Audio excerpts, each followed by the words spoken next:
Hello. So it was obviously all intentional, right, just to build up a bit of more tension. I'm Yoni, and I'm leading the FinTech vertical for Facebook Israel. Super happy to be here today. We talk about FinTech all the time. The event today is called FinTech Junction, and when I introduced myself, I was also saying that I'm leading the FinTech vertical. Over the time, we created a tendency to idolize technology. But today, I have a bit of a surprise for you. I'm not going to talk about FinTech. I want to talk to you about innovation in finance in general, but innovation that is not necessarily tech-related. If we really want to disrupt finance today, we will have to go beyond tech. And let me go a bit back in time, okay? Not a long time, when I was a child, about 3 or 4 years ago. My first computer was a 486, and I used it for basic games and some TXT files to write my own stories. It didn't do much, but still, it was very clear for us all that it is going to be very big in the future. 20 years to today, we see that is actually the truth, and it is becoming the infrastructure of probably, well, everything that we know today. And this is true for finance. Technology is not new in this field. It has been there forever, even if we look in the past 70 years, right? The first credit card was introduced in the 1950s by diners to be used in 14 different restaurants in New York City. In the 1970s and 80s, electronic stock trading was introduced as well. In the 1990s, followed the e-commerce and internet revolution, we saw it becoming also accessible to retail clients by e-trade. At the time, they were called Trade Plus. Today, it is obvious as well, right? And we see innovation all over, whether it's in fields of insurance, P2P lending, investing, or wealth management. It has entered every aspect of finance that we know. In other worlds, this is very true as well, right? And Airbnb is a good example of a company that has built itself on top of that infrastructure. To become a robust marketplace, it has to connect demand and supply in real time to millions of users all across the world. It has to become a messaging app and also a search engine. So it's definitely a technological company. But the truth is that tech is becoming the standard, and it is used as a platform on which the real innovation is taking place. And this innovation is far beyond tech. People innovation today is the real disruptor. And the reason that Airbnb is so successful is that it was able to change people's behavior, right? And allow them to open up their homes to complete strangers. We need to find this in finance as well. Because while technology is important and finance is a huge adopter and always was, finance is also a people-based industry. And more so, it is serious business. The stakes are higher.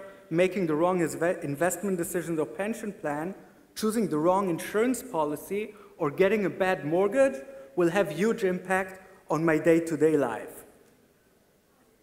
So what is it that is still so challenging when we talk about FinTech? And we still have such a long way to go, because the opportunity is here. The vast majority of sales are still happening offline, right? And 92% of savings accounts are still sold inside a bank branch or by service centers.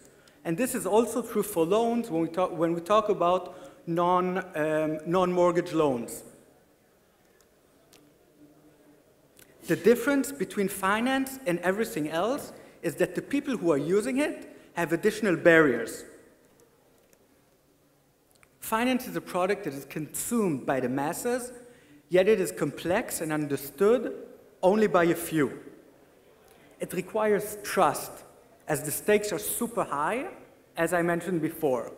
And it is naturally also not appealing. It is something that is very difficult to create a lot of interest in. Finance is complex, and there will always be a variety of offerings in finance, so it will never be really a simple matter. But there are a few ways to simplify it.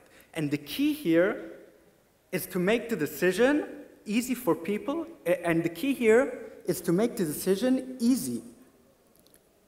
And the key is to make it easy for people to make the difficult decision. There we go.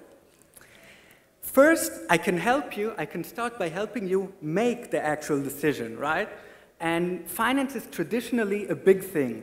And because of that, people tend to avoid it.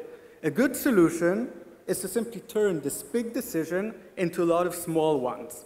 And Acorn is doing this really, really well. They allow you to invest your spare change into the market.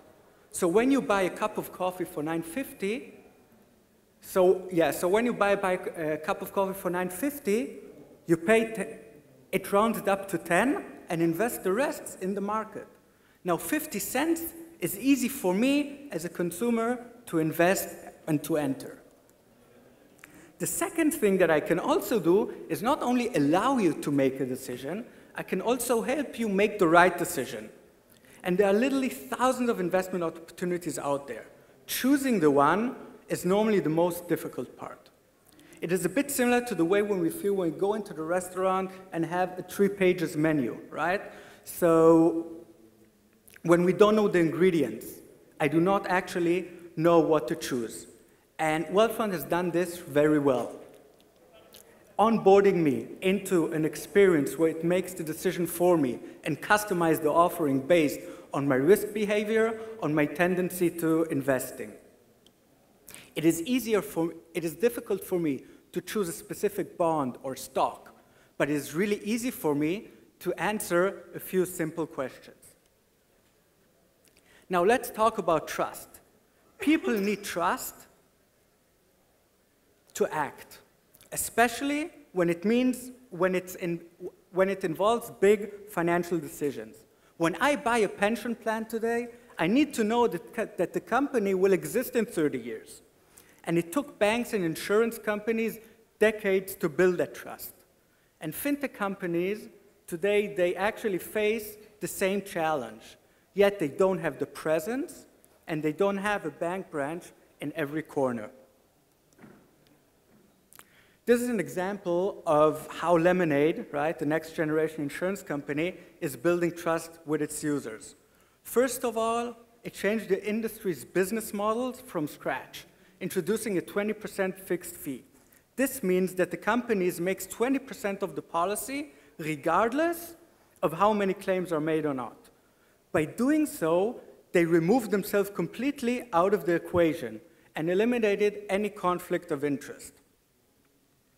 They also made it really, really easy to make the decision, right?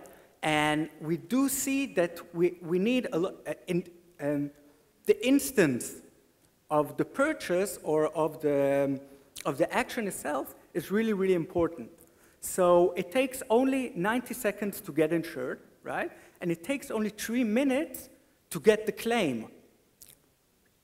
And this is something, the instancy of that and the feedback that I'm getting from the company is what is building trust. Sometimes we can also rely on old school tricks. And number 26 is a good example. It simply went out there and became an actual bank. Other than the licensing part, it is also a very strong statement. Another way is also to leverage your business relationship with already established partners. So MasterCard, for example, can be used as a strong brand to strengthen the trust of this offering as well. And finally, before I finish, we can also talk about appeal. And let's face it, it can be a super boring industry, but it can also be a bit different. Trading oil or pound is not the highlight of the year, right? And I might find it difficult to relate to. Yet when I talk about the UK election, it is always a part of something I can understand and have a personal opinion on. eToro's marketing strategy connects everyday life events, whether it's the UK election or the hype of cryptocurrencies, as talked before, to us, to the consumer. Lemonade is adding extra juice to the offering. So not only are they making insurance easy to consume, they added an element of community to create an emotional attachment as well. So the leftover of the 20% margin is donated directly to the cause of your choice. We saw a few examples of how innovation that is not necessarily tech-related can help us overcome those three barriers, right? Trust, complexity, and appeal. It's time to put the tech aspect of finance aside for just a little moment. For the past week, I've been trying to connect these two words, finance and people. Sorry, but FinPeople was the best I got. And thank God I'm not a copywriter. But putting jokes aside, it's time to address the real innovation needed in finance. And this is all around the people. Thank you very much.